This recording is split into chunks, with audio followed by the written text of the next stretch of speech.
Most legends get discovered. Kylian Mbappé built himself first, and waited for the world to catch up. Here's the strange part: by the time everyone else noticed him, he'd already decided exactly what he was going to become, not hoped for it, decided it. As a kid, he reportedly told people he'd play for Real Madrid one day, win the World Cup, and become the best player on the planet. Most kids say that, he just happened to mean it. Here's how it actually works. Start with the basics. Football academies exist to find raw talent and sharpen it. France has one of the best pipelines in the world. Built around speed, technique, and tactical education from a young age, Mbappé came through that system in Bondy, just outside Paris, then through the National Academy at Clairefontaine. Same path thousands of kids take, different outcome. What actually separated him wasn't just pace, although there was plenty of that, it was decision speed, knowing what he was going to do with the ball before it even arrived. Most young players need a touch to think.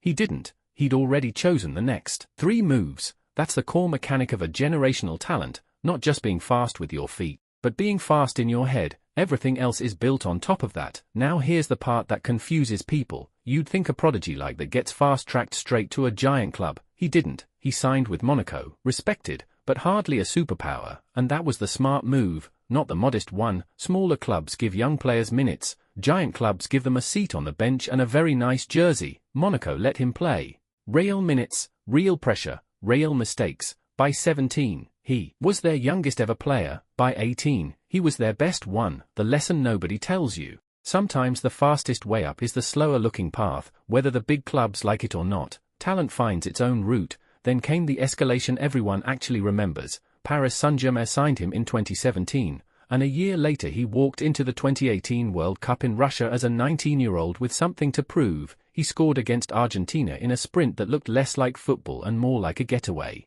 Then came the final, France versus Croatia. Mbappé scored, sealing the win, and became only the second teenager in history to score in a World Cup final. The first one was Pelé, 60 years earlier. That's not a comparison you make lightly, and football made it for him. Here's the nuance most people miss, though, because the story usually stops at the trophy. For years later, in Qatar, Mbappé did something arguably bigger and got nothing for it. In the 2022 final against Argentina, he scored a hat-trick, 3 goals in a World Cup final, something only one other man had ever done, 56 years before, and France still lost, on penalties.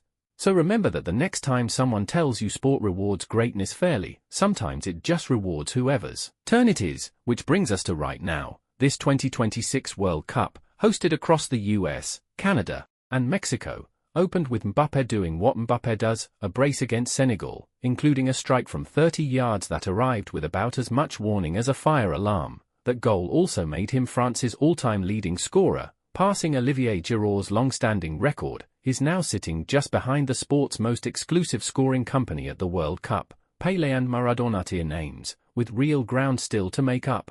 France landed in a brutal group alongside Iraq and Senegal, the kind pundits politely called tricky and everyone else calls the group of death. So far, Mbappé's response has been the same response he's given every group of death since he turned professional: shrug, score, repeat. So here's the whole shape of it. Back to front, a kid in Bondy decided who he was going to be before anyone agreed with him. He chose a smaller club on purpose, traded comfort for minutes, and used both to become unstoppable. He scored in a World Cup final at 19, matched only by Pelé.